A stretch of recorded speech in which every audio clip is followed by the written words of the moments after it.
வாக்கு மனுவுருவானார், நம்மிடையே குடிகொண்டார், அவரது மாட்சியை நாங்கள் கண்டோம் புவியிலே என்பதன் அடையாளமாக எங்கள் குடிசையிலே இயேசு பாலனுக்கான குடில் இதோ உங்களின் பார்வைக்கு.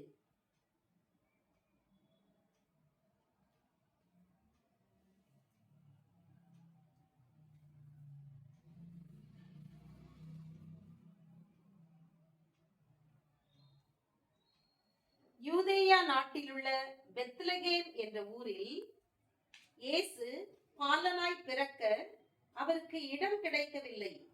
மாறாக மாட்டு தொழுவமே அவருக்கு இடமாய் அமைந்தது. அம்மாட்டு தொழுவத்தில் அன்னை மரியின் மடியில் பிறந்த குழந்தையே அமைதியின் அரசர், வியத்தகு ஆலோசகர், வலிமை மிகு இறைவன், என்றுமுள்ள தந்தை என ஏசாயா இறைவாக்கினரால் குறிப்பிடப்படுகின்றார். சரி, இயேசு பிறந்த செய்தி முதலில் யாருக்கு அறிவிக்கப்பட்டது என்பதன் அடையாளமாக இதோ இயேசு பிறந்த செய்தி முதலில் இடையர்களுக்கே அறிவிக்கப்பட்டது. இடையர்கள் காவல் காத்து கொண்டிருந்த பொழுது அவர்கள் நடுவில் வானதூதர் தோன்றி, அஞ்சாதீர்கள், இதோ மாபெரும் மகிழ்ச்சியூட்டும் நற்செய்தியை உங்களுக்கு அறிவிக்கின்றேன். இன்று தாவீதின் ஊரிலே உங்களுக்காக மீட்பர் பிறந்துள்ளார், அவரே ஆண்டவராகிய மெசியா என்று சொல்லி இடையர்களுக்கு அறிவித்தார். அதன் காட்சியை இதோ நீங்கள் பார்த்து கொண்டிருக்கிறீர்கள். உடனே வானக தூதர் அணிகள் ஒன்று சேர்ந்து, உன்னதங்களிலே கடவுளுக்கு மகிமை உண்டாகுக, உலகிலே நல் மனத்தவருக்கு அமைதி ஆகுக என்று சொல்லி பாடினார்கள்.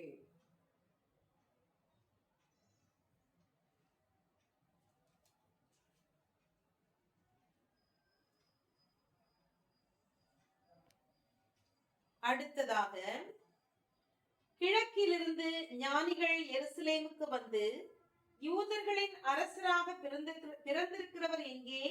அவரது விண்மீன் எழக் கண்டோம், அவரை வணங்க வந்திருக்கிறோம் என்ற மத்தேயு வசனத்தின்படி ஞானிகள் மூவர் இயேசுவை காண வருகை புரிந்தனர். அதன் அடையாளமாக இதோ இந்த காட்சி. ஞானிகள் விண்மீன் வழிகாட்ட நடந்தனர். விண்மீன் இயேசு மரி சூசை மூவரும் இருந்த வீட்டின் மேல் வந்து நின்றது. உடனே ஞானிகள் மூவரும் வீட்டினுள் நுழைந்து தாய் மரியாளுடன் குழந்தை இயேசுவை கண்டு பணிந்து வணங்கினர். தங்கள் கைகளில் பொன், தூபம், வெள்ளைப்போலம் என்ற பரிசினை கொணர்ந்ததாக நமக்கு விவிலியம் சுட்டுகிறது. பொன்னால் அரசனாகவும், தூப வர்க்கத்தால் தேவனாகவும், வெள்ளைப்போலத்தால் மனிதனாகவும் பிறந்த குழந்தை இயேசு எண்பிக்கப்படுகிறார்.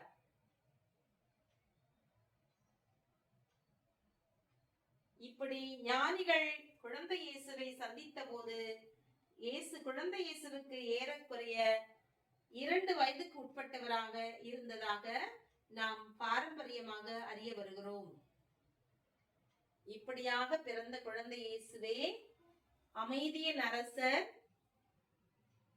போர்களில்லா பூமியின் அரசர், இவரது ஆட்சிக்கு முடிவே இராது என்று விவிலியம் சொல்லப்பட்டிருக்கிறது. கபிரியேல் வானதூதர் மரியாளுக்கு மங்கள வார்த்தை சொன்னது போது இறுதியாக சொன்ன வார்த்தை, அவரது ஆட்சிக்கு முடிவு இராது, அவரது ஆட்சி என்றென்றும் உள்ள ஆட்சி.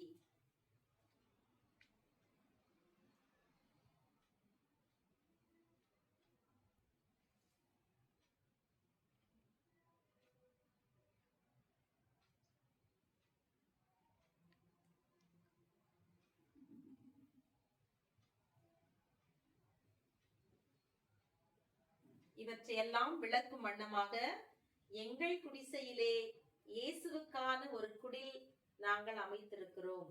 நீங்கள் பார்த்து கொண்டிருப்பது யூதேயா நாட்டு பெத்லகேம் என்ற ஊரின் காட்சிகள்.